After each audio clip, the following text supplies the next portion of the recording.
Recording in progress.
All right, good evening, everyone. Call ourselves to order. It is 6:01 p.m. on Tuesday, March 19th, here in the boardroom of the ASD School Board. Present in our boardroom, looking from left to right, members Higgins, Holloman, Student Representative Pack, myself, our chair, Carl Jacobs, member Wilson, member Lessons, member Holloman, and online we have President Bellamy. Did I not? Oh, don't apologize. Member Donnelly is also here, and member Holloman is only here once. Now that we have our universe in order, we will start with our flag salute and land acknowledgement. Mr. Pack.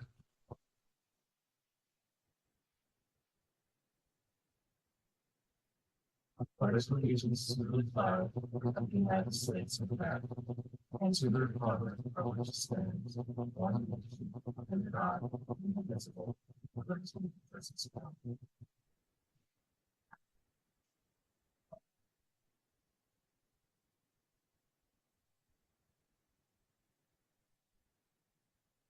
We acknowledge that we gather here today on the traditional lands of the Dena'ina people of the Upper Cook Inlet. For thousands of years, the Dena'ina people have been and continue to be the stewards of this land. ASD is committed to diversity and inclusion, and it is with honor and respect that we recognize all Indigenous people who live and learn in our community.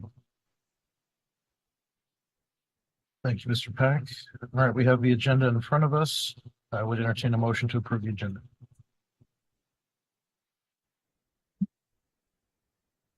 Made by member Higgins, seconded by member Wilson. Any objections to approving the agenda? Hearing seeing none, we have an agenda. Thank you. We'll move on to reports. B1, student representative, Mr. Pack. Thank you, Member Jacobs. So today we had our student advisory board meeting for the month of March, right after our spring break. We had all our schools present talk about ways they appreciate their staff, and I'd like to share some highlights. Chugiak said that they create personalized placemats for spring barbecue, and after their spirit weeks, they give gifts and notes to their teachers. Diamond has Teacher of the Month, and their winner gets gifts, and they make points to appreciate different days for their teachers. Smaller schools, like Frontier, noted that they have more personalized birthday gifts and cards and celebrations that they hold for their teachers. And Urban Lights ABC, they give meals and foods and gifts during 1 week a year. And we just want to talk about how we could appreciate our teachers and our staff members in any way that we can. We also had heard from our 4 delegates who went to Juneau for the legislative fly-in, and some of the highlights were that they were able to listen to some great keynote speakers, with other school district representatives and hear about their challenges. They met with legislators, testified at the special Senate Education Committee, and they were able to talk about mental health in charter schools and educational funding. And we also had one resolution to talk that also was voted on. It was called the exemptions for out-of-district travel by private transportation during extenuating circumstances. That was presented by Polaris. It was essentially asking for formal exemptions by case basis for students to be able to travel with their parents or a vetted individual instead of only having to ask for a bus. And that resolution was passed unanimously. In their action statement, they did include bringing it to the school board. So maybe they'll bring it up not too long from here. And yeah, that concludes my report. Thank you, Mr. Pack. Is there any questions from the board for our student representative? Hearing seeing none. Thank you, Mr. Pack. Appreciate it. Moving on to reports. B2, Lower Yukon School District, LYSD. Welcome.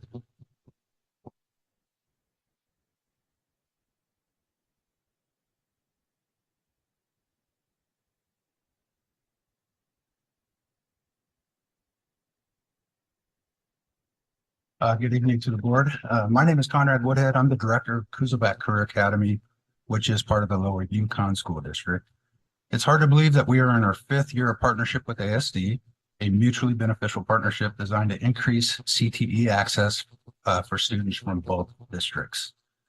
KCA, located over at 4335 Wisconsin Street, is the only quarterly option boarding school in the state and is currently in its 21st session of operation, wherein 17 of those have included access to CTE programming provided by King Tech High School.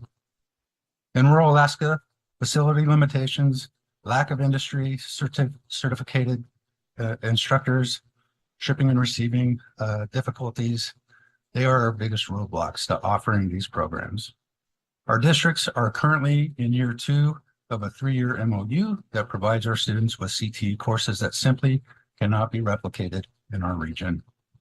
I believe that we are the model for closing the equity gap in CTE access between rural and urban districts, something I'm very proud of. The ASD partnership is the cornerstone of our program's existence.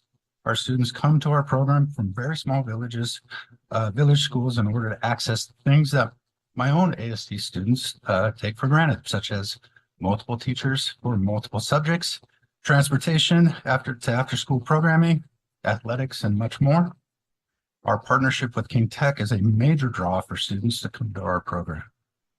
KCA has effectively helped provide and fill 416 King Tech Session 3 slots over the course of 14 academic quarters, as well as provided 60 LYSD students to King Tech's summer session annually. In turn, ASD has been able to open the King Tech Session 3 with well over 3,000 ASD students, which is provided to them by the LYSD partnership, which infuses between $400,000 and $500,000 into ASD annually.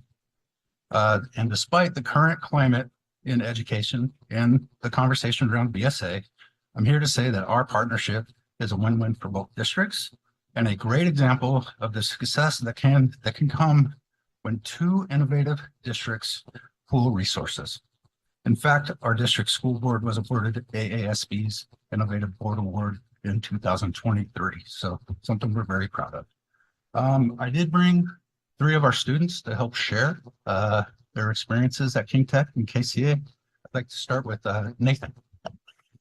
Hi. My name is Nathan Fisher, and I am a senior from Hooper Bay. This is my 5th session attending Kuzovac Career Academy, that I can have more learning opportunities, like going to King Tech High School. I have more access to technology and more learning experiences. King Tech has done a lot for me, like allowing me to take classes in multiple industries like intro to carpentry, collision repair, emergency trauma technician, and culinary arts. Hello, my name is Trevin Cochran. I am from Mountain Village. I am a senior, and this is my 2nd session here at KCA. And I continue to come to KCA because of the opportunities that KCA has provided and is providing. Kind of helps me get out of my comfort zone, and one of my favorite things about King Tech High School is meeting new people and learning skills that would help me in my everyday life.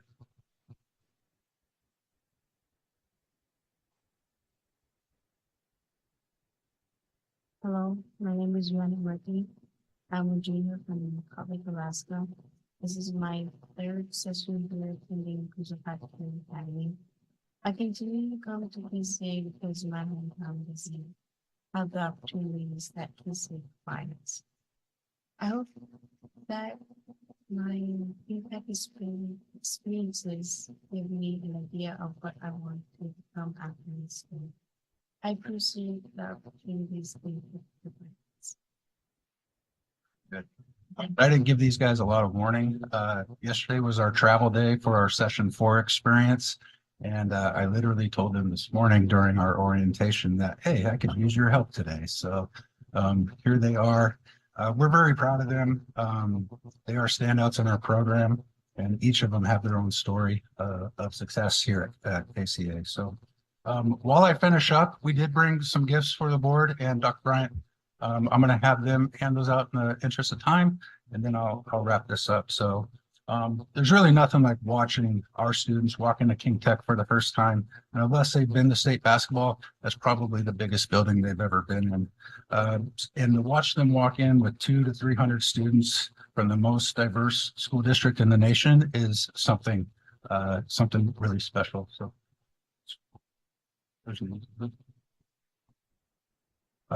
So I conduct the evening meeting when our kids get back from King Tech, and I can tell you that nobody's ever reported a bad day at King Tech High School. And that goes to show just the dedication of Dr. McGinley's staff and team over there. They do a wonderful job helping accept our students, helping make sure that our students are successful over there. They work very, very closely with our own staff that we send over there every day. And it really is a special occurrence. I encourage you guys all to visit King Tech Session 3 in the afternoons and watch our kids, because it really is special. And today was our first day over there for Session 4. It's a big thing bringing kids from Village, Alaska to come to a more urban setting, and something that I really take a lot of pride in. We watch it every day, life-changing, and I really appreciate the partnership and ongoing support that ASD and the team over at King Tech provides us. So thank you very much. Thank you very much to our partners from LYSD for the presentation. Do we have any questions before they get too far? So let's start with Member Holloman, a little bit online. And I really was just going to say, welcome to Anchorage to the students. And from the beginning, this just sounded like a really good use of our facilities. If there's one thing that's truly lacking in Anchorage, I think it's interaction with fellow students from around the state. And this is a way that we can actually get some time together and learn about each other. I think it benefits us a lot, as well as making fuller use of a facility that we've got. So I'm not sure exactly where the ideas came up from and how it got together, but thank you to everyone who participated in that. Member Holloman, Member Lessons, you're next. I'm struck that this is the start of your quarter. This is also, we're at the spring equinox. It's a time of rapid change. I wish you, each of the students and all of your peers, a time of growth and development, and I hope you find a way to thrive during your time here at Anchorage. Member Lessons, Member Wilson. So I've had the pleasure of touring your home, your facility where the students get to come. It's just incredible work that's being done. And the third session that's provided at King Tech, where our Anchorage School District students get to have the opportunity to fill the seats that your students don't fill, but for our students to work with your students is just incredible. I'm on a statewide board, and I love having the opportunity to talk with and get perspective from people from around the state, from villages, from different areas of the state. And that's a perspective that our students get to have, our Anchorage students get to have when they work with students that are coming in from different villages. So I just love this program. So thank you for your work. Member Wilson. Any other questions or comments? Thank you again for the presentation. And we'll move on to C1, College Career Life Technical Report for Poll Monitoring. And we'll start our conversation tonight before we hand it off to our superintendent by reading our introduction, which is as follows. We are now going to have our monitoring conversation on the report that was given to us at our last meeting. Tonight, our conversation will focus on our College Career and Life Ready, or CCL Goal 3 and Interim Goal 3.1. The goal reads: the percent of students graduating college, career, and life ready, as measured by four-year graduation rates, will increase from 81% in June of 23 to 90% in June of 28. The interim 3.1 goal, on track status says the percent of students in grades 9 through 11 who are on track for graduation will increase from 66.6% in June of 23 to 90% in June of 28. First, I want to confirm that all 4 components of the monitoring report are present. The report clearly shows the following: what is being monitored and is focused on a specific and interim goal, data for the 3 previous reporting periods, the current reporting period, and the target reporting periods, and the superintendent's evaluation of performance, supporting documentation that evidences the superintendent's evaluation via the tables provided, and indicating next steps. With all the components present, we are ready to begin our monitoring conversation. Before we do so, just want to hand it to Dr. Bryant for any introduction. This is a well-timed conversation. Earlier this afternoon, we had the opportunity to talk about our academies of Anchorage, and this is a great opportunity for us to have a conversation as a board around our revised goal monitoring on graduation rates. So with that said, I'll hand it off to the team to make that through line between our academies of Anchorage and what we're tracking as a board for graduation. Thank you, Dr. Bryant. So we can start with questions. We traditionally start with who, what, why questions before we transition to the how. I'm going to hazard a guess and indicate that member Lessons may have a question if we'd like to start there. Thank you, Chair Jacobs. I think I really like the data dashboards because it lets me follow a rabbit hole this way or that way. And when I was thinking about this report through the data dashboard, I guess I saw a couple of things that kind of caught my eye. And that looks like a lot. Something different seems to be happening in the 12th grade. Could you help me understand if something different is happening in 12th grade? I realize that this is the interim goal for grades 9 through 11, so this is actually not part of it. I'm going to hijack this, but I feel like it's relevant because maybe there are some rebounds happening in 12th grade that are helping in some of our subgroups and maybe the gender gap closure. So could you talk to me about our seniors?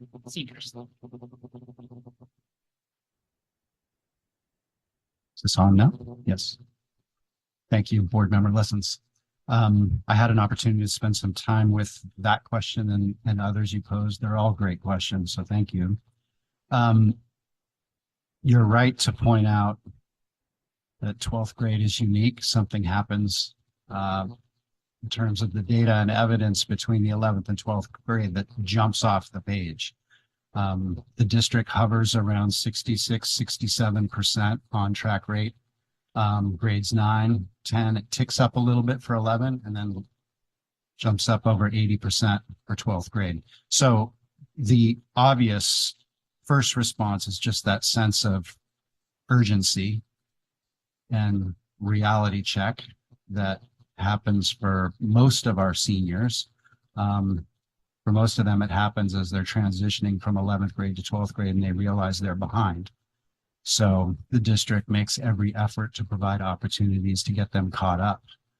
So it's the combination of a sense of urgency on the part of our students, the hard work and diligence of our counseling staff, our teachers and administrators who make opportunities possible. So those include, the credit recovery programs we have, extended learning year, which is offered at all the high schools, and a variety of opportunities, probably too many to mention specifically, but teachers go above and beyond to help students catch up and earn those credits. I would also point out the significance of that 5th year that we offer students. And again, we see that on track rate or that graduation jump up almost 8 percentage points from 4-year to 5-year. Member Lessons follow up. Yeah, thanks.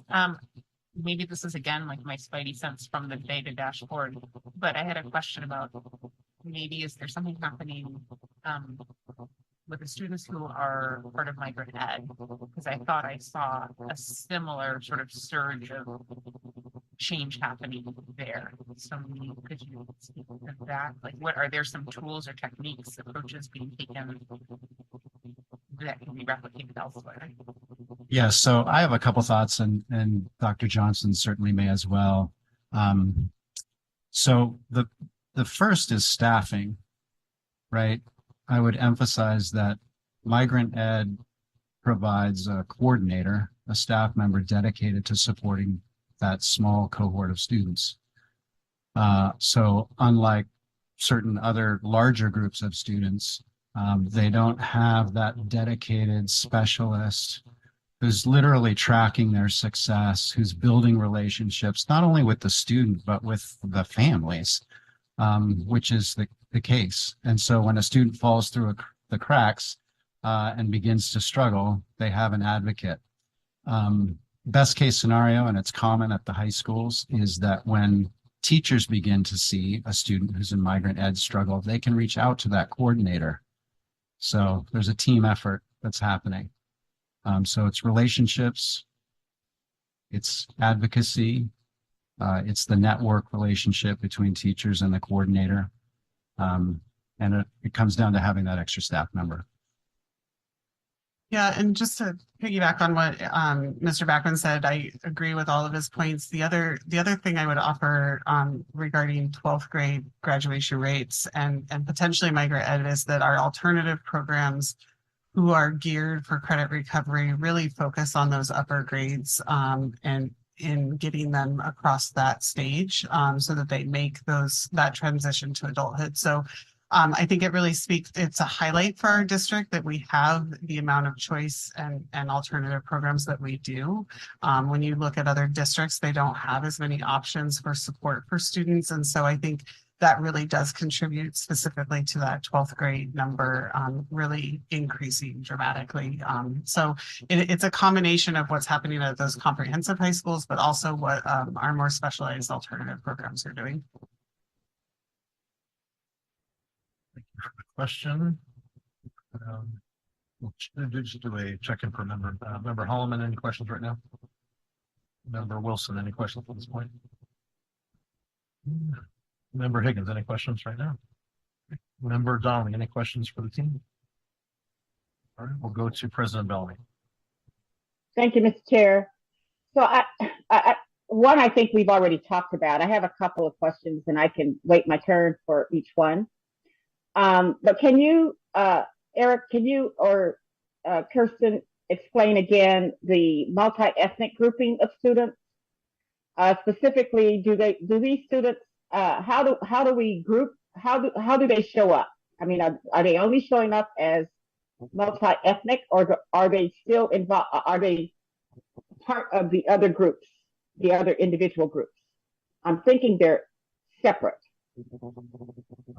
Yeah, Member Bellamy, or President Bellamy, so when students are categorized into their ethnic groups, we pick the first choice of like self-identified ethnic groups that they choose. So if they choose multi-ethnic as the first choice, then they're included in that category. If they choose Alaska Native, they're included in that category in our data reporting. So it's their first choice that they pick as their primary when they kind of register with their demographics and share with us. Okay, so they're not included in any of the other groups that might reflect their multi-ethnicity then? Correct. Okay. Do you want me to ask my next question or you want me to wait? I can wait. No, President Bellamy, please go ahead. Okay, so I think on page 5 of the report, which is up, I mean, it's really clear that you know, our Asian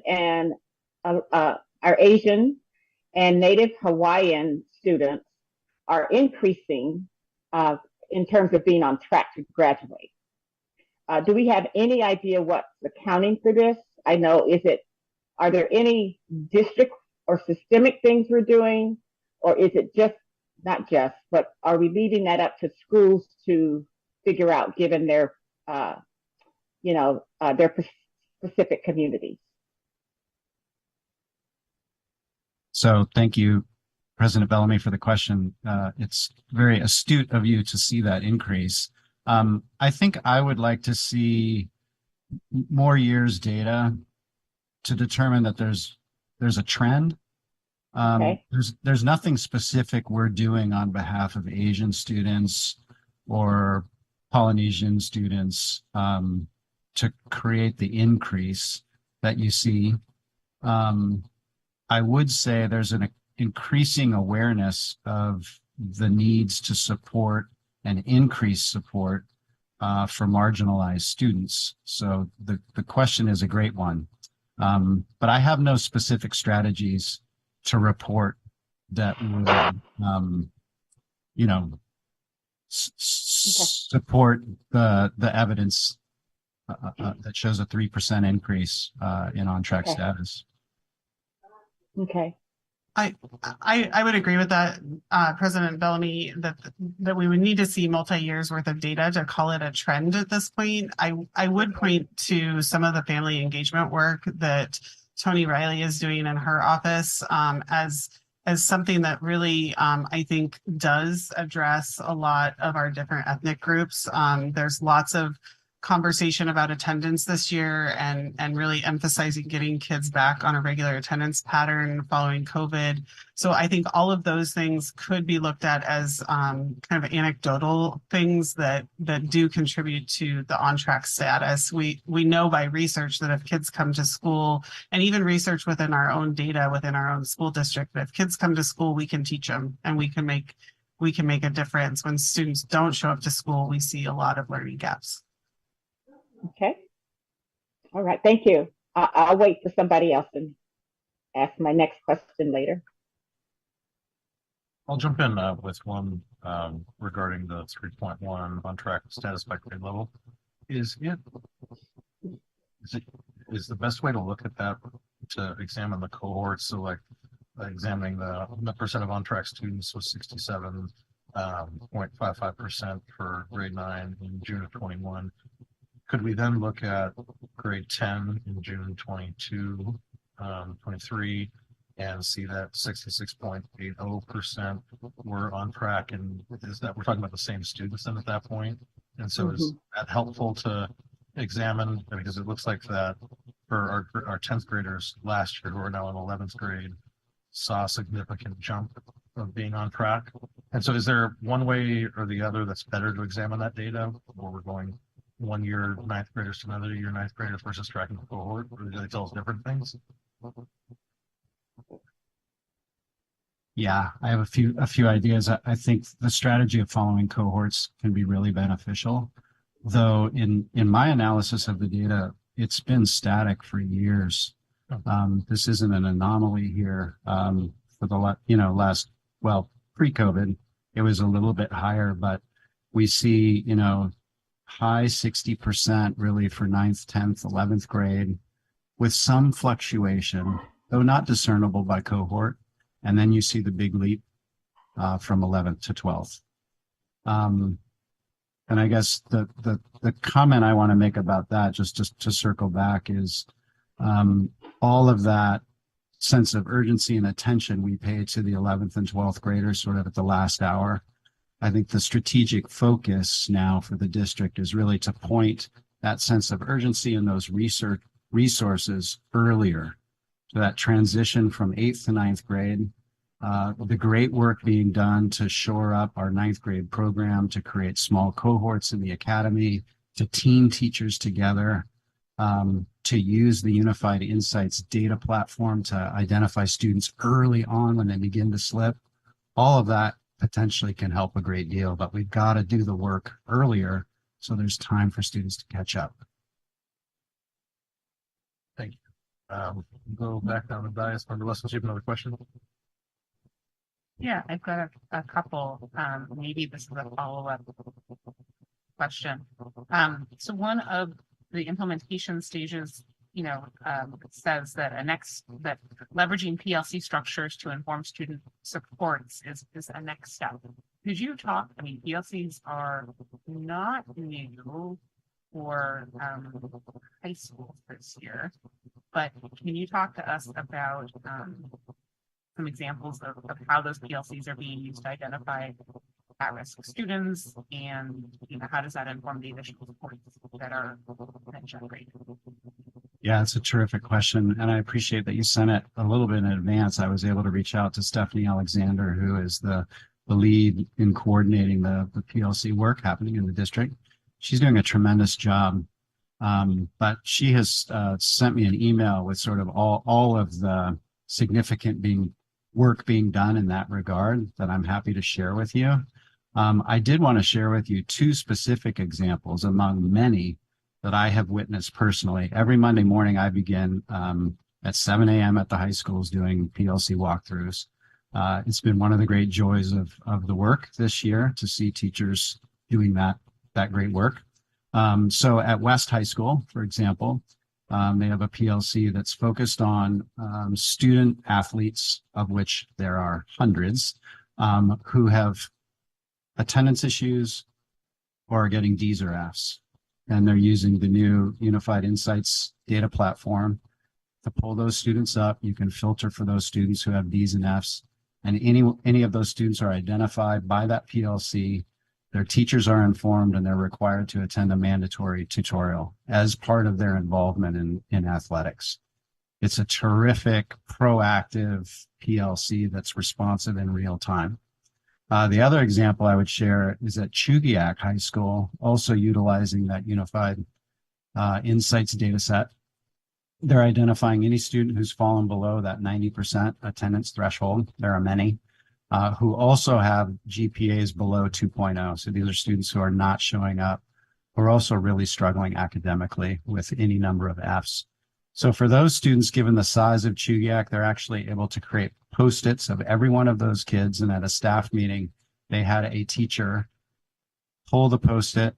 Their responsibility was to follow up with a one-on-one meeting to see what the hurdles are, what supports the school could offer. That work was done in a PLC. Another great example. So it's happening across the division.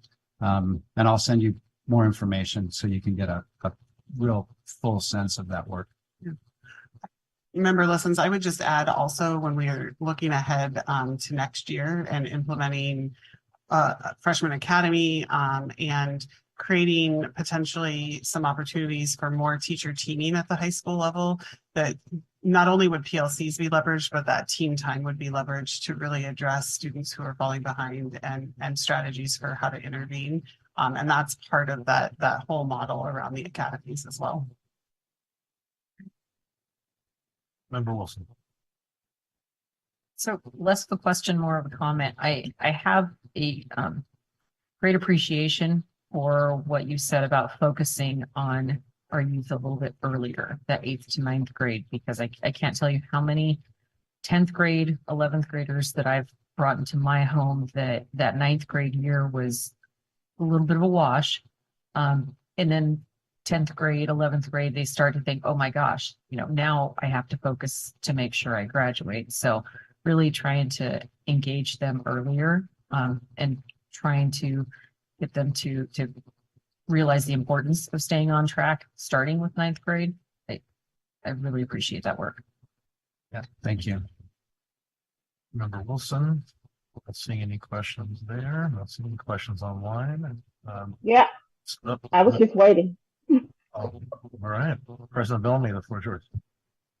Thank you. So thank you for those great examples about what staff are able to do if they have dedicated time and support to do it. So those were great examples. And I do appreciate the comment on the early identification. So my next question is kind of similar to my first, except looking at the slow or stagnant, back on page 5, a stagnant on track graduation rates for Alaska Native, American Indian, Black, and Hispanic groups. I'm glad to hear about like I said, I'm glad to hear about the early intervention, but are there any factors that we can identify to explain why these groups are so much slower, or do we need to do just gather more data? It just seems that I just feel like we're possibly missing something, and I don't really know how to say it other than that with these groups. Yeah, President Okay. Bellamy, it's a great question. And it's a question that we have pondered, the school board and academic leadership throughout the year. Regardless of the data set we're looking at, we see notable disparity with certain marginalized groups of students, Native Alaskan, special education, Polynesian students, Black students. So thank you for calling attention to that. There are many things that we're working on and continuing to improve on. I think in no order of priority, I would lead with the great work that Tony Riley is doing with family engagement, community engagement. She's doing a great job of bringing people together and listening. I think that's a critical component and strategy to doing better on behalf of marginalized students. Building partnerships with families and community leaders. I do think early identification is critical regardless of the subgroup a student belongs to. Again, we see that when given more time, a lot of the students in marginalized subgroups do graduate, right? That number leaps from 81% to 88% given one more year. So if we can in the support and the interventions earlier, again, regardless of the group, I think we're going to be more successful. I also think we need to recognize, as has been pointed out by members of the board, that students enter the district with sometimes very low literacy rates. We have high rates of mobility within the district, high rates of poverty within the district. And these aren't excuses. It just requires more time and support to get students across the finish line. And I think also in terms of curriculum design and development, there's probably work to be done in certain areas with just being more culturally responsive, making sure that students feel represented in the content that they're learning. And I would like to just add to the comments that Mr. Backman made that when we look at an academies model, kind of bringing that through line of this data monitoring back to the CCL work in academies of Anchorage. So part of the design around the academies is a smaller learning community approach within the larger high school. And that goes to that culturally responsive method of instructing students. So typically with students in our different subgroups that are struggling, you find a better sense of belonging. They feel recognized, they feel much more sure about themselves in a smaller learning community versus a very large high school setting where they're not as connected to the people that they see every day. And they have a different set of kids in every classroom and teachers who don't necessarily team together to meet the needs of those particular students and really get to know them. So part of looking at this data and the response that we're moving to, I think will start to address some of those in combination with a whole host of other things that you've already heard about in terms of family engagement and other strategies. So I do think we're moving in the right direction, but obviously we want it to be well planned and implemented well. So it won't fix things for this year, but we are headed in that right direction. And I really appreciate you adding that, because I think that therein lies the value of the transformation of the academy, or the possibilities for students that the transformation going to the academies will have. And then my final, if I might, Mr. Chair, I have a final comment that I'd like to just share. As I was going through this data, the question came up in my mind about, kids are on track, which means, they have enough credits to have, they're on track to have credits to get to the end zone, and that end zone is graduation. But then I started wondering even more, and I'm wondering about the classes that they're, in our district, we still allow high schools to do their own thing when it comes to, not entirely their own thing, but they can have flexibility in what they offer. So I'm wondering, what does on track, I know what on track means in terms of credits, but then what are the classes that they're getting these credits in, and how are they equitable and challenging? Are they the same quality, the same content? And I don't know that we're going to get into this discussion tonight because I'm not intending to, but it does raise the question for me, do we have any data or any study that shows the description of the courses our kids are taking, the quality of the content? I don't know if we have a rubric or if we've done any work to give to our high schools as to what would constitute an adequate, equitable course in terms of quality and content. And then, who are in these classes? So if we looked at a list of whether it's, I'm most interested in content classes, but I know read over content over elective classes. But what are the content classes we're offering? How do we know their quality? And I think we have a way to figure that out. And then who are in these classes? So at some point, when I can get my thoughts a little bit more solidified, I really would like to have either a work session or some discussion on, what is the equity in terms of what our high schools are offering, what kinds of liberty do they have to offer those, and then, because I don't want us to be tracking kids. I really don't. And I'm not suggesting that we are, but yes, they need these credits, but I'm more concerned with the content of the classes that they need this credit to graduate. So anyway, I'll end it there. But if you do have any thoughts, I'd like to hear, if not tonight, tomorrow, or the next day.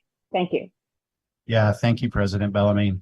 I had the opportunity to read your question earlier today, so I had a few minutes to prepare a few remarks. I guess the most important thing to report, and I guess, it is what it is, but the majority of F's, failing grades that students receive in ASD in high school are actually in core academic classes where you don't have a choice. It's a graduation requirement established by the district and the state. And there's slight variation, but, by and large, the F rate in social studies tends to be the highest, followed by science, math, and language arts. Less than half, nearly a third of the Fs are made up in elective classes. So it's clear that the problem lies in core academic classes. And that's a handful of work sessions. But, we can begin with attendance. We know there's a strong correlation with attendance in school and passing classes. Engagement is really important, along with myriad other factors.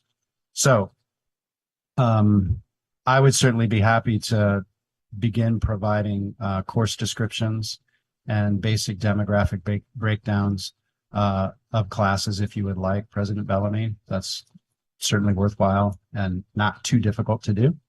And we can take it from there. And Dr. Johnson, I don't know if you have additional thoughts. Yeah, I definitely have. I think it's, first of all, President Bellamy, I think that is a conversation that we are starting to have on a regular basis and was part of the impetus for looking at an Academies of Anchorage model.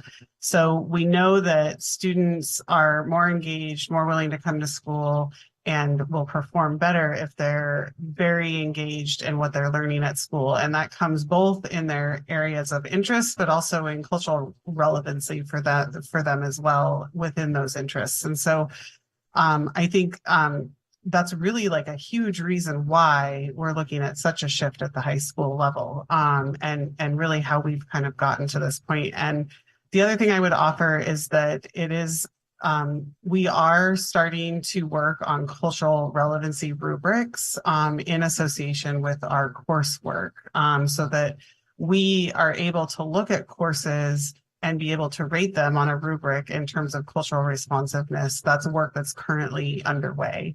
And so I think there's all of the things that you mentioned are really terrific conversations and things that we are also concerned about from an administration lens and in how to close that gap.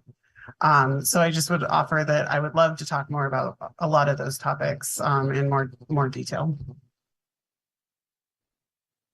Thank you, President Bellamy. Member Lessons. This is a reflection. Social studies and science, those are the highest subjects at risk of students are most likely to get Fs in those content areas. It doesn't escape me that those are the hardest to teach in elementary school, to find time to do it and do it well. So thinking about where attention needs to be shifted, I think that it absolutely needs to involve vibrant, thoughtful exposure to those content areas in elementary school. So that's just a reflection. I did have kind of maybe one towards the end of my question, one last question perhaps. We've heard a bit about co-teaching. The board connected, I don't remember whether we had discussions about it, but my understanding is that we have multiple teachers in a classroom, therefore it is more expensive, but there is a return on that investment that is causing market growth in some of the most at-risk student populations. So, earlier you shared that having making an investment in a coordinator in migrant ed is something that's translating to benefits. What I feel like I've heard is that co-teaching, making that investment has benefits. Do we have a sense of whether co-teaching needs to be scaled up? And that seems something different than the team approach that is being offered in the academies. So what does the future of co-teaching perhaps look like in SD? Yeah, we'll tag team it again. So yeah, I had an opportunity to reflect on this question earlier today. Great question again. Thank you. So firstly, in terms of the data, the success we're seeing with co-teach has been measured by MAP growth, not credits earned. So it begs the question, and further research, is co-teaching translating to students earning credits in those core academic classes? I suspect that it is, but we should look at that more closely. Our principals and counselors are doing tremendous work creating co-teach opportunities at our schools without additional staffing provided or designated to that cause. I had some experience as principal at Mears trying to figure out how to make it work, and it is very complicated. So hats off to our principals and our counselors who are building those schedules, making it happen. With staffing reductions that we continue to see, it gets more and more difficult to do it. And I'm sure you're all aware of that. And so anymore, we're really focused on, at a minimum, providing co-teach opportunities at every grade level in math and in language arts. And typically that's 1 to 2 sections of classes for our tier 2 students who need that additional support.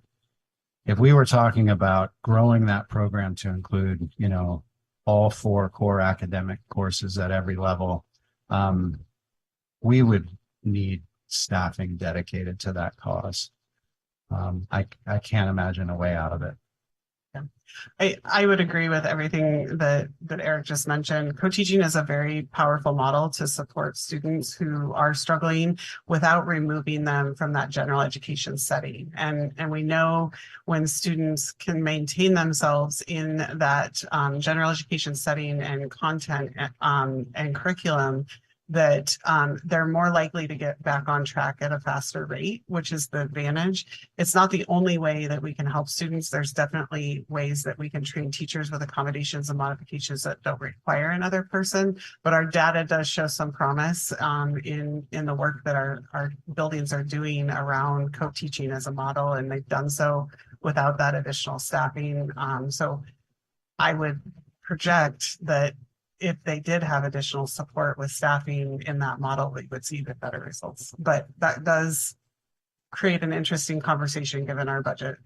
I'd also, this is Sven Gustin, I'd also add in, we are looking at what can we do in social studies and science other than co-teaching that might have a effect with our special education students as well. We are, like Mr. Backman said, we are looking at language arts or English and math because those are IEP goals. Reading and math are traditional IEP goals. And so we are looking at that. Now, there are some schools that have been able to offer some co-taught classes in science and social studies, and those usually end up being not only with special education students, but with some ELL options as well. So we do have some that are able to do it, but the whole thing about staffing is a big piece, especially around social studies and science. Thank you, Member Lessons. Any additional questions before we wrap up our outcome monitoring conversations? Hearing, seeing none. Thank you, Dr. Bryan. Thank you, team, for the discussion. Thank you.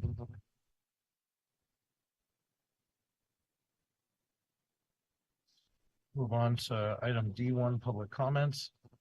Now is the time to hear from our public. We welcome your comments, which are very important to us. The board has set aside an hour at the beginning of our meetings for those who have signed up to give public comment. Those not heard during this first hour will be heard at the end of the agenda. This is an opportunity for school board members to listen and for members of the public to inform the school board about their views. Please note the following: all public comments are limited to 3 minutes. The timer is at the front of the dais. All speakers will receive a courtesy alert when there are 30 seconds remaining. Speaking time may not be given or shared with others. When your name is called, please come to the podium, state your name and direct comments to the chair.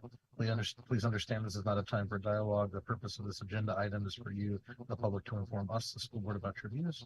If you have handouts to share with the school board members, please give them to our executive assistant, who is seated to my left. Finally, I want to call your attention to the detailed boardroom decorum guidelines and expectations that are available at the door as you enter the boardroom. Please review and govern yourselves accordingly. All right. Today, our first and only testifier, I believe, is Delaney Cardoza.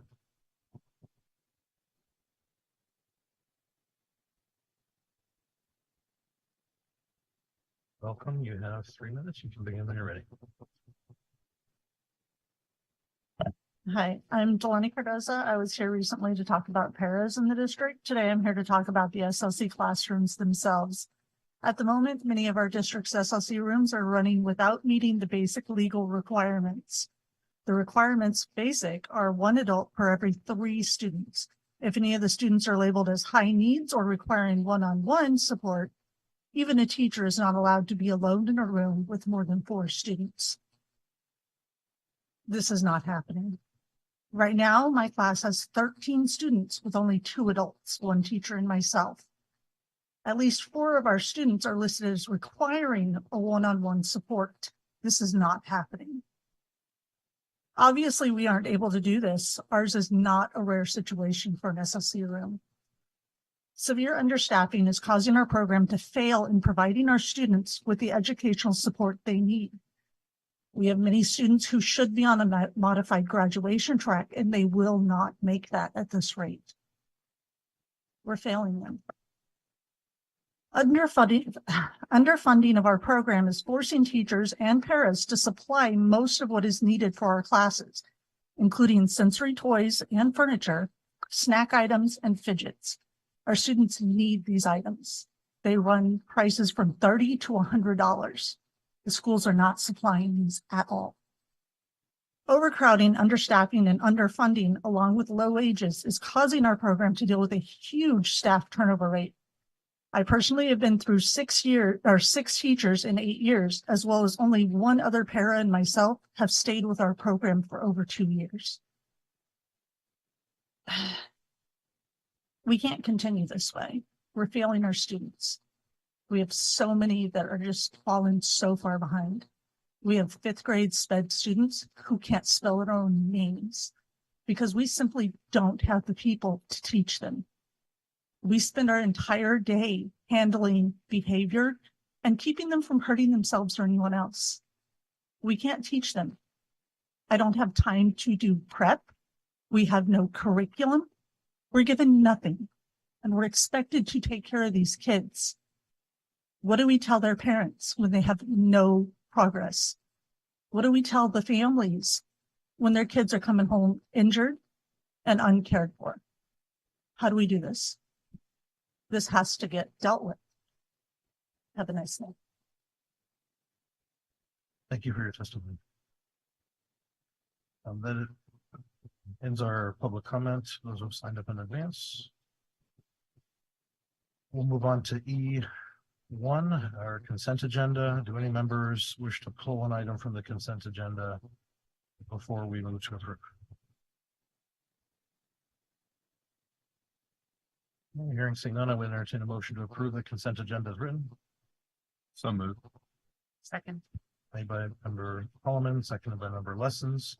Is there any opposition to adopting the consent agenda as written? Hearing seeing none, we have approved our consent agenda. Thank you, everyone. There are no action items under F. So we'll move on to non-action items under G. Does any board member wish to discuss a non-action item before those come in front of us at our next meeting?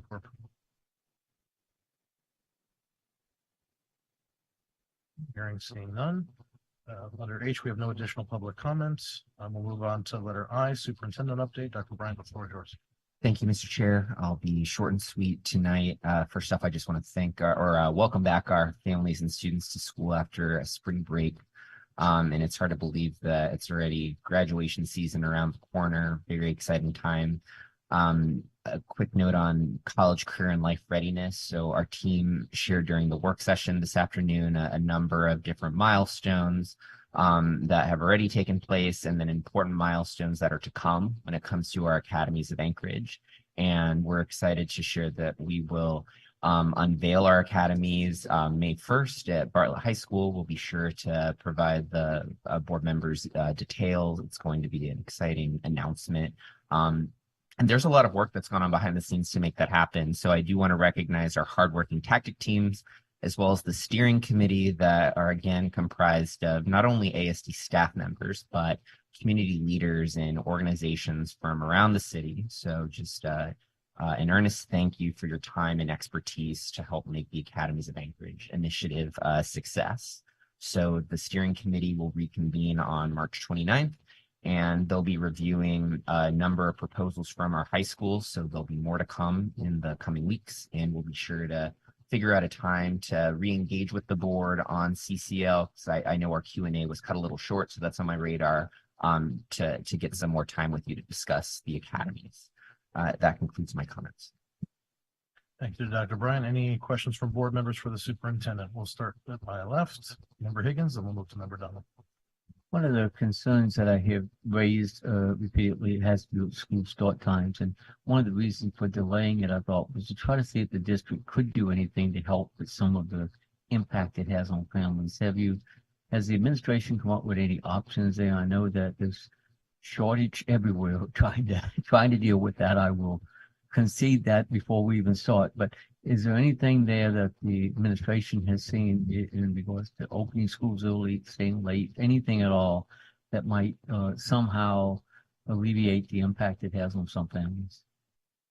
That's a great question, Member Higgins. I don't want to speak too prematurely, but I do want to assure you that those conversations are being had around the prospect of an early drop-off. And as soon as we're ready to share those details, I will surely provide that to the board. And I do anticipate the school start times will be an agenda item for our joint meeting with the assembly as well. So I hope to have some more concrete updates to share with the full board then.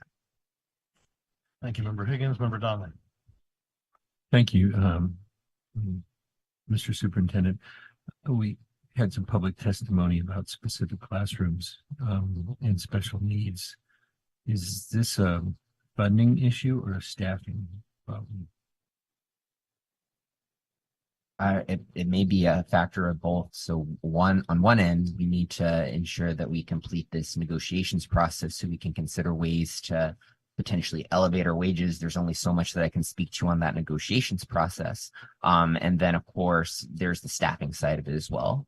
Given for special education professionals, there are additional requirements, and it's a really critical role, but it's one that we need to pay especially careful attention to make sure we're recruiting ample talent. So I would say that it's both and it's something that needs to be a top priority as it has been in the past. But as we move forward, there's still work to be done to ensure that we can staff as well as we can, just given the incredibly difficult staffing shortages in that area.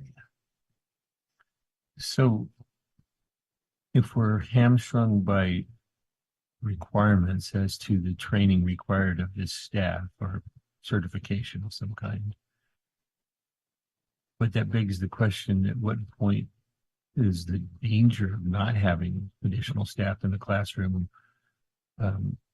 drive us to seek some sort of exemption to make sure we have, enough staff in the classroom to ensure the protection of these students, even though we're unable to meet the particular certification requirements in this time?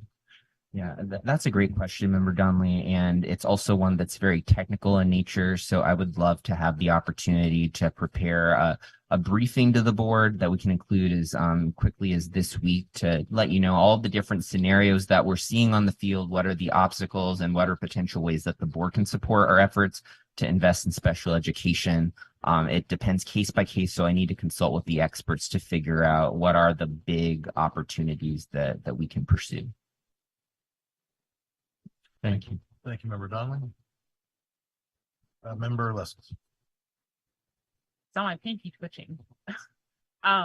This is a follow-up, and it's really a thought, and I wanted to just reflect that I submitted an RFI some time ago about, what does the past decade or so look like when it has come to the revenue we've received to provide special education services, and what have been our dominant expenses.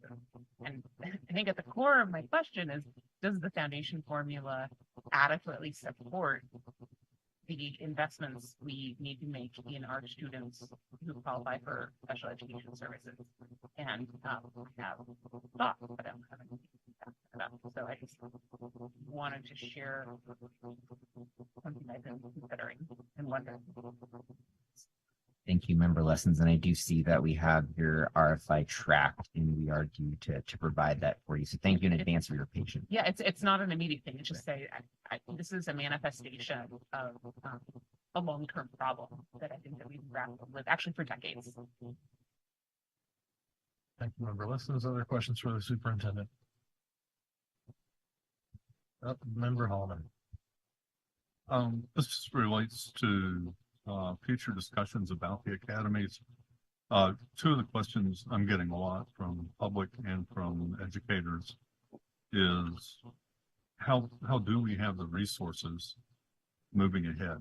I mean, I think all of us understand that the governor that we're going to have for a couple of years wants to keep the lid on education expenses. And then the other part is just that when new plans roll out, inevitably, whatever things weren't planned out perfectly in advance fall to usually classroom teachers and office staff and everything to make it work somehow. And if it's not too big of a project and you have resources, that's all doable. People pitch in and make it happen. But this really is huge. I can't recall another project of this scope ever in my association with public education within the school district. And so I think it's got a lot of people concerned. And I would just like to know, and I think a lot of people would like to know, how do we get there given what we've got to work with, which is not great right now. We're thin in areas that we used to be fully staffed in. And for the medium range out, I don't think any of us see it changing any. We're going to be, I think, delighted if we can hold even, in fact. I know it's a complex topic. I don't expect an answer tonight, but I think that's one that needs to be addressed soon for a lot of people. All right. Thank you, Member Holman. Then I see President Bellamy has her hand up. Actually, Andy pretty much articulated my question the same way. Just how can we, given where we are, how can we afford to do this thing called academies? And we know that there are grants we've received. We are anticipating receiving other grants. And I just think if we can shape a response or do have a response that is that we can share with people, I think that needs to be part of our message going forward, because people are struggling with how do we afford it, because they see it as a lot of people see it as replacing something, or they either see it as replacing something that they value for years, or they see it as this new fantastic shiny object that is going to cost a whole lot of money. So, I think I know how we're going to do it, but then nobody wants to really listen to me. So, but Andy, thank you for that question. And that's the only thing I had for the superintendent. Thank you. Thank you, President Bellamy. Any other questions for the superintendent? Seeing none, we'll move on to school board administration comments. We will start at my left. Member Higgins, please. Thank you. There's not much in the way of activity tonight, so there isn't anything that's popping out a whole lot. I do like the idea that the administration is looking for options to try to improve outcomes. And while I support looking at that, I think a careful review of that's going to be an issue, because it has a big impact on staffing, the volume of students to classes, to how much they're handling. There were some issues out there already I'm catching feedback on. Within that, it reminds me of changing high school from 6 to 7 classes, and everybody in the world came out, even principals. So I think it's got merits in exploring it, but I really like a balance between the pros and cons, and I'm looking at it and I'm checking the computer and I see pros and cons. So I think that's just an issue that when we have presentations, I hope that everything has pros and cons, and everything has cost and everything has a benefit. And I just I look forward to a detailed discussion of that, and look for feedback from the staff in regards to it. Because one reason why it failed in, I think it's 2015, was because they said it didn't have the buy-in before it went forward. So right now, I'm sure there's talks about it, and I hope we get ahead of that real quick. Thank you. Thank you, Member Higgins. Member Donnelly, floor is yours. Thank you, Mr. President. While I continue to support state funding increase for Alaska K-12 public schools, I also continue to view accountability and actions to increase educational success as an essential element to make such a funding increase successful, and to encourage legislative support for such an increase. I've stated some of my suggestions in the past for things that ASD and other districts could do to try to influence the legislative process along these lines. I would offer up support for increasing charter school opportunities for parents, possibly working with the Department of Education to come up with ideas for streamlining the creation process for charter schools, making it easier for parents to get them together as appropriate. We want to be careful, of course, and have the schools have the foundation for success. And as always, like you've heard me say it 100 times now since I've been here, support a return to more successful, proven traditional curriculum. And we need to put an end to the current ASD mandate that everything has to be Common Core in our curriculum. I think we should just remove that entirely and then just adopt curriculum based on what's the best curriculum for our students, and not have that Common Core mandate exist anymore. That's something you could offer, that this district could offer immediately to legislators, and I think would be influential to many of them. I support pay incentives for exceptional teacher performance.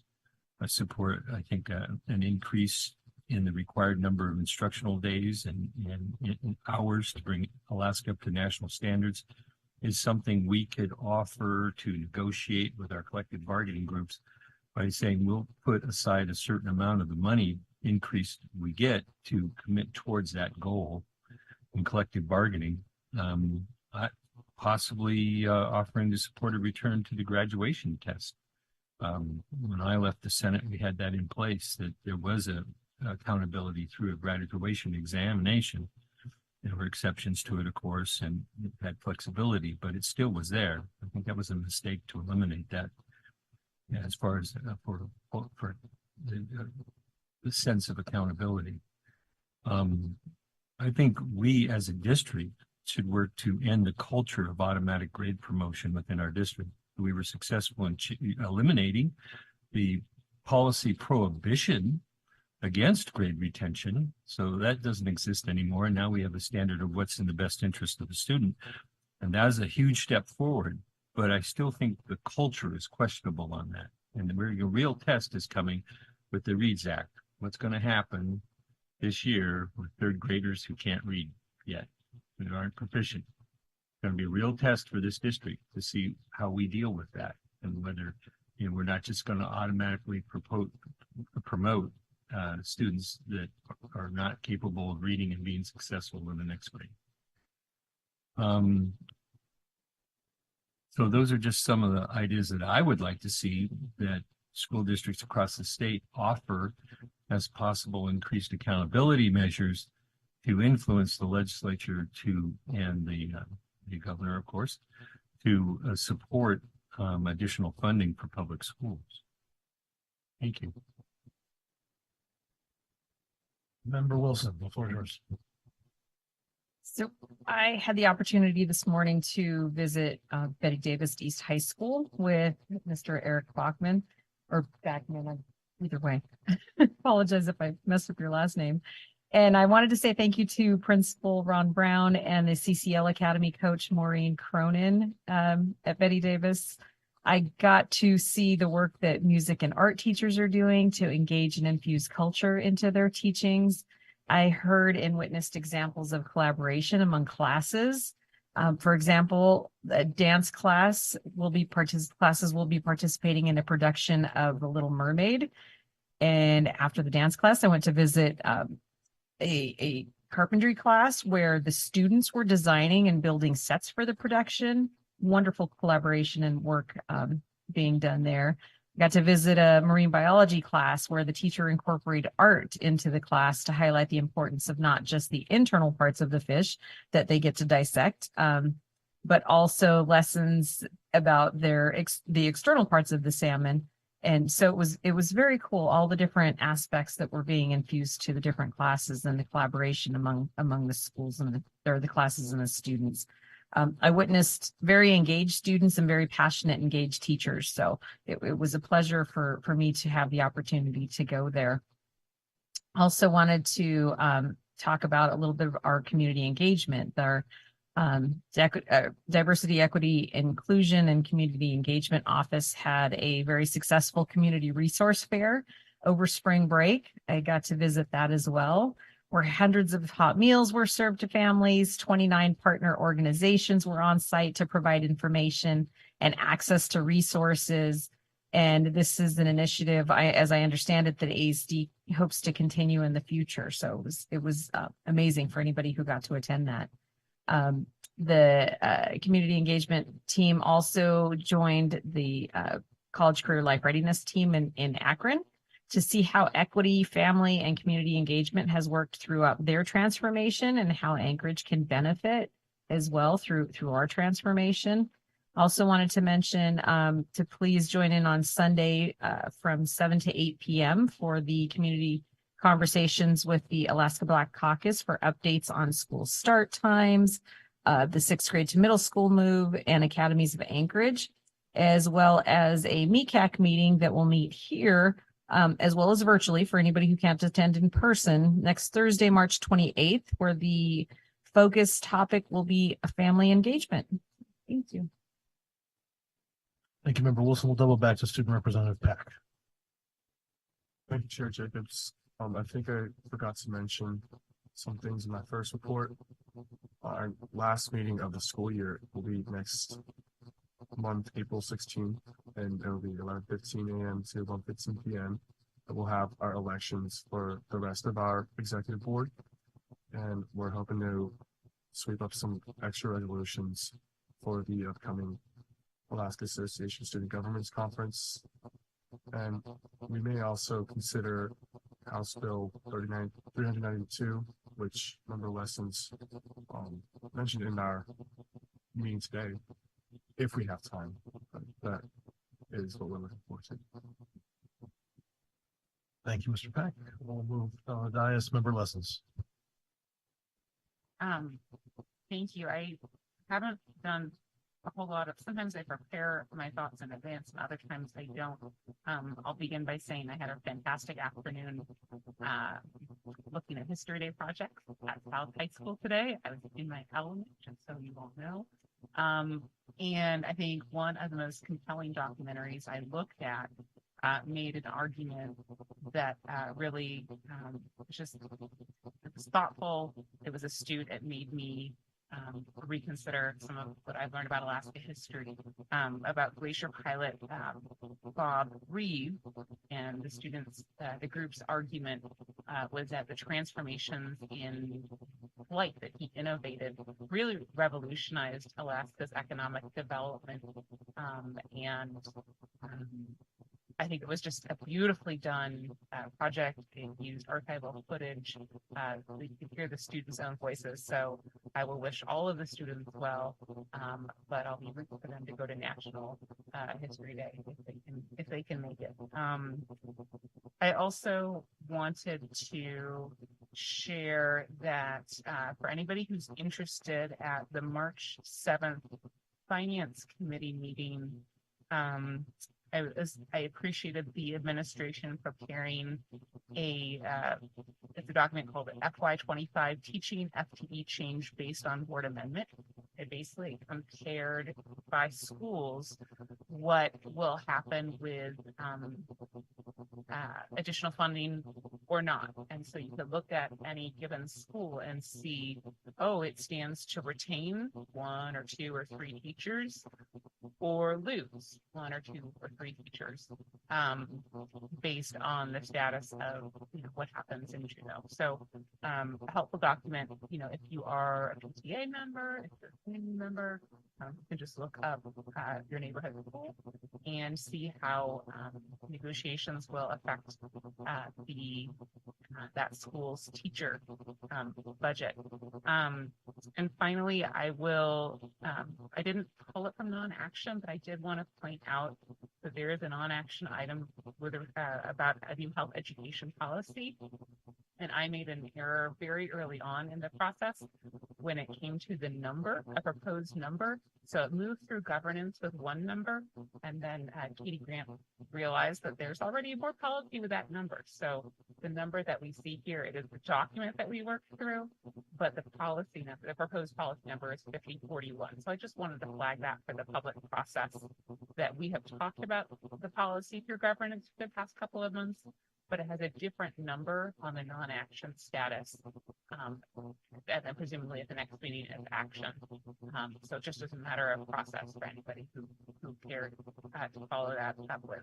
And then finally, one of the questions that I maybe didn't ask because I don't really have it fully, haven't fully thought it through, but it seems worth beginning a conversation about what the place of cell phones should be in our schools and what the place of earbuds. If we want our students engaged, we are fighting an uphill battle with incessant push notifications, text messages, and it may be worth a conversation, or maybe not, about what the place of cell phones should be in our schools. So I don't know when to begin that conversation other than now, but it's something that I'm at least interested in having a conversation about.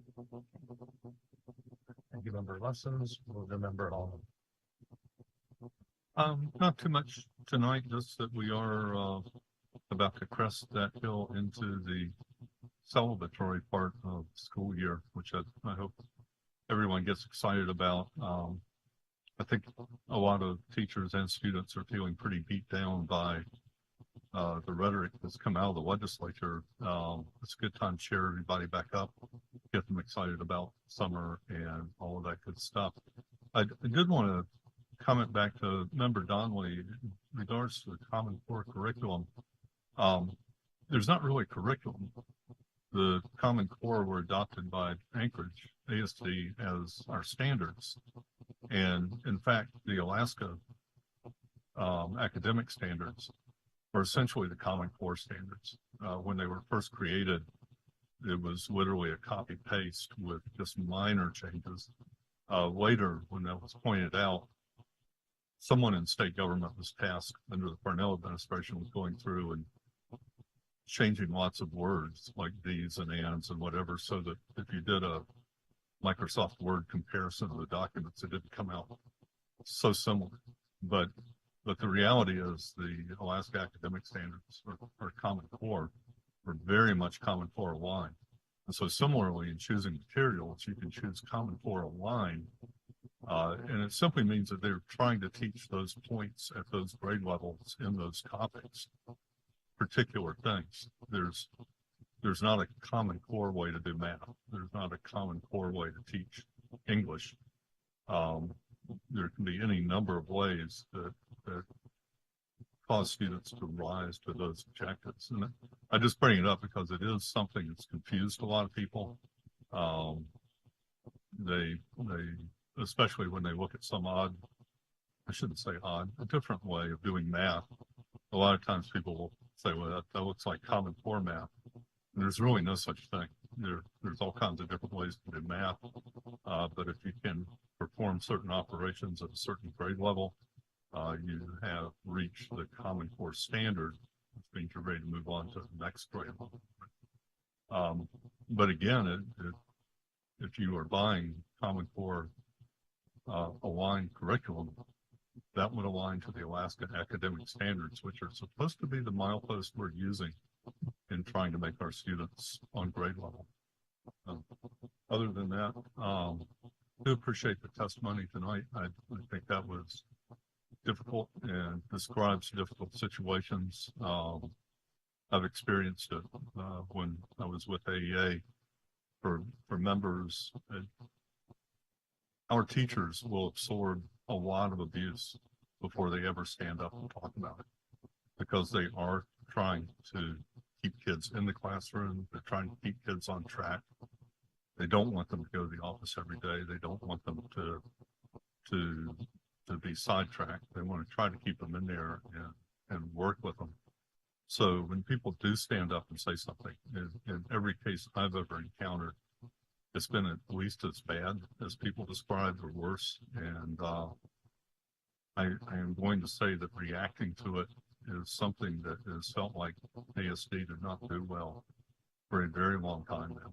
And I know it's not a simple thing, because it is, you get into federal law and regulation and whatnot, but we need to find a way that when one of our teachers stands up and says they feel unsafe, we need to have a meaningful way of reacting to that every single time if we want to keep people in those very difficult classrooms. And there are people that want to be in those classrooms to help kids with those problems, but they also want to be safe. They want to be able to go home at night and not be bruised or cut or injured in some way. But I hope we can respond to that. Thank you, Member Hallman. Before we pass the mic to President Bellamy, I'll jump in and share that I wanted to express appreciation for every parent, educator, support staff, engaged citizen who connected with our legislator over the last few weeks, and really since session started, in regard to addressing a meaningful increase to education funding, most recently through Senate Bill 140. I was asked the question yesterday, what do you do and what do you recommend when we tell our public officials what we think should happen, and the voices are so overwhelming that it's clear that the public has achieved consensus and they still don't listen.